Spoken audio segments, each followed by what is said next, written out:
Hello, Project Music. My name is Marcus Cobb. We are a group of founders from a startup called Jammber.com. This is Adam Cleveland. And I'm Bianca Goya. And we just want to take a few minutes to tell you who we are, what we're trying to do, how we're trying to do it, and what we think the reward is at the end. So first of all, Adam, why don't you tell us who you are, what you're doing? Yeah, so I'm one of the co-founders. Again, my name's Adam Cleveland. My role here is mainly in operations. I started out as a creative director here, but we brought somebody on much more capable than me to take over that role. So now I'm focused more on operations. My name is Bianca again, and I'm focusing on the brand strategies and marketing.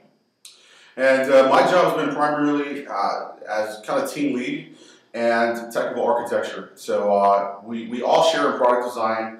Everyone participates in that. And Bianca and I are both music artists, or aspiring music artists, we'll say. So we'll kind of go from there. So you were talking early on about why we got into Jammber and the trends we saw. Do you want to speak to that really quick? Yeah. So just real fast, I mean, obviously as anybody that was watching the music industry over the last 10 years, we realized there were going to be a lot of really significant changes, specifically around the way that these labels dealt with early level talent. Yeah. So they would, they used to be able to put a whole team around these people. It just doesn't make financial sense for them to invest in artists the way they used to.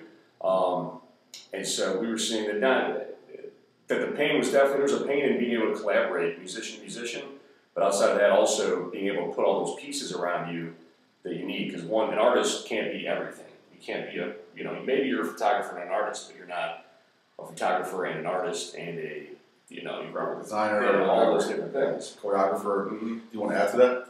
Yeah. I mean, in terms of Marcus and I, we'd always kind of looked for ways to collaborate with people that we didn't know, and there were always forums to do this, but it was always a little sketchy about how you find these people and who these people actually are behind the posts, and so we kind of wanted to figure out a better way to do it and to allow artists to find other people outside, as Adam was saying, outside of the music industry that can help them succeed in what they want to do. And we're aware of, there are different companies trying to do this in their own way. There's Bandmates, of course. There's Bandzoogle. There's obviously Reverb Nation for your EPK, different, et cetera, et cetera. But we saw a few different opportunities. Number one, we thought that we have really deep experiences in design and product design and web design.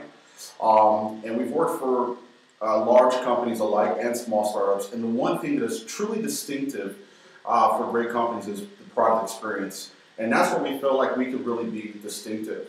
The other thing was, and just minimalism and really be an advocate for the artist. And hopefully if you bring us in, we'll talk more about that.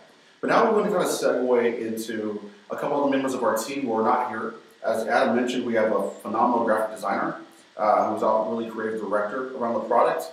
We have a couple of interns that are handling everything from social media to working with music artists. And we have another technical person that just recently joined our team. And everyone is kind of working for sweat equity, which is really important. And we're pretty close to being done. So now, in brief, we want to talk about what the next 3 to 6 months looks like. So we have a target product launch for when? What's our date right now? The end of January. End of January, maybe going into maybe February, but end of January target, right? Mm-hmm. So our goal is to launch this product. We are hyper-focused on traction. We're hyper-focused on minimum viable product. And I think we have a really strong project plan on how to get there with the best use of resources possible. We're going to focus on growing that community, hands-on, nurturing it over the next 3 months specifically, obviously for the lifetime of the product, but specifically for 3 months, that's all we're going to do. We're launching both web. So web is on January 31st, and then mobile we hope to launch by March. Mm-hmm. So we kind of hope the numbers are to get there. We'd love to talk to you more about that plan and have some wisdom and some other eyes on what we're doing. But the reward in the end and how we plan to monetize it, as you'll see in our business model, is twofold. Number one, obviously premium features, it just makes sense. So we're doing the freemium model, subscription-based, free to join, starts off at $8 a month for premium features like extra space, extra features, etc. And then rev share where we can. If producers sell beats, if they cross-sell services to each other, Jammber would take a small fair percentage of that. So all of these things, the business model is really important to us, but there's an underlying aspect to our team, and we'll kind of end it on this note.